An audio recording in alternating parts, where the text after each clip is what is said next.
and she's professor of operations and entrepreneurship at Larson College, but she also takes the ISB class in Mohali on entrepreneurship. Thank you. Hi everybody, my name is Loredana Puduran. I am a professor of operations and entrepreneurship at LaSalle College. And as a full disclosure, I'm not Indian. So this is not intimidating at all. Right? However, all my friends in India, and I have many, many friends in India, they tell me I have an Indian heart. So I hope I can contribute to this panel. I started going to India about 7 or 8 years ago. And to be honest, the only reason I started going to India was because fashion was so fabulous. And I still go for that same reason, but in the same time I got hired by ISB to be a visiting professor. So I've been spending the past 3 years teaching operations for entrepreneurs at ISB in Chandigarh, Mohali campus, and in Hyderabad. Together with Professor Charles Fine from MIT, the Sloan School of Business, we developed a course called Operations for Entrepreneurs, and it's the first time we offer that course in the world, and we hope to bring that course next year at MIT. This course is based on a book that we are trying to develop on the challenges of nailing, scaling, and sailing your operational capabilities in an entrepreneurial-driven organization. Before I start, I would like to say something about your work that inspired me very, very much. So I read Raiji's book, Think India, and I was so impressed by what you said, and I'm going to read so I don't make a mistake. You said the future of India is not necessarily in the IT sector. It's a combination of democratic structures, education, value, innovation, modern institutions, and entrepreneurship. But above all, the future of India resides in the value of her people. And I couldn't agree more to this statement. In the past 3 years, I had the amazing opportunity to visit some of the most spectacular companies in the world that reside in India, like Hero in Gurgaon, Tata, Max Films in Chandigarh. I spoke with many representatives of the CII, of FISME, and I believe in their DNA has a very strong component of what Toyota believes to be the core of a success. Continuous improvement is driven by respect for people, and respect for people will drive continuous improvement.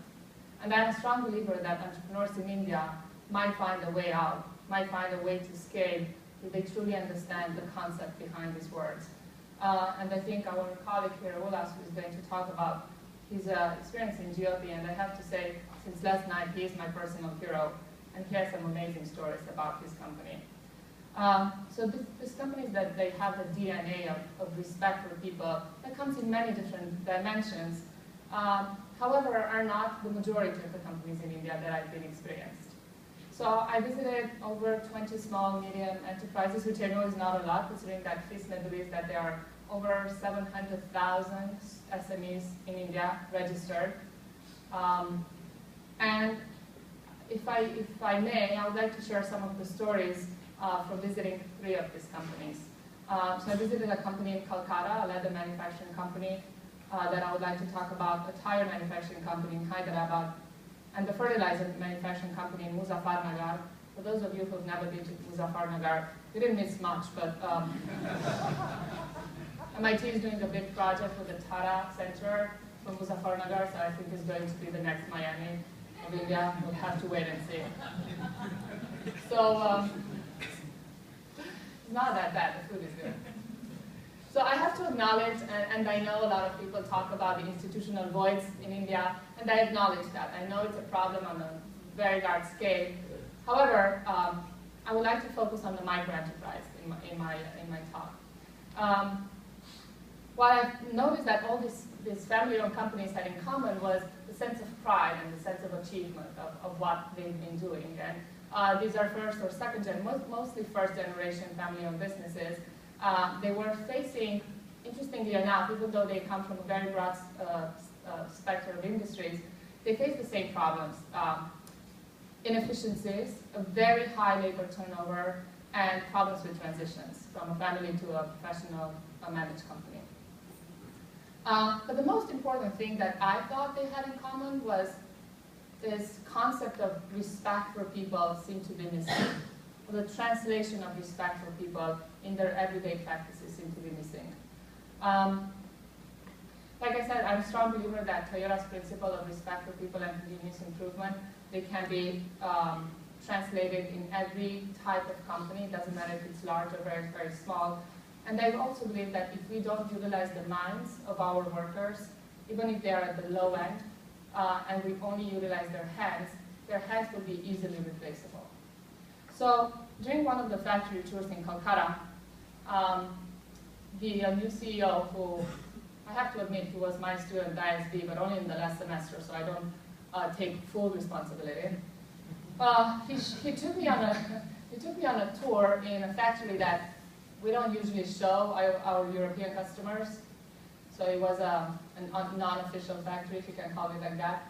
And when I remarked about the work conditions, he said, so workers, they would work for 7 days a week. They would sleep and eat and bake in the same room.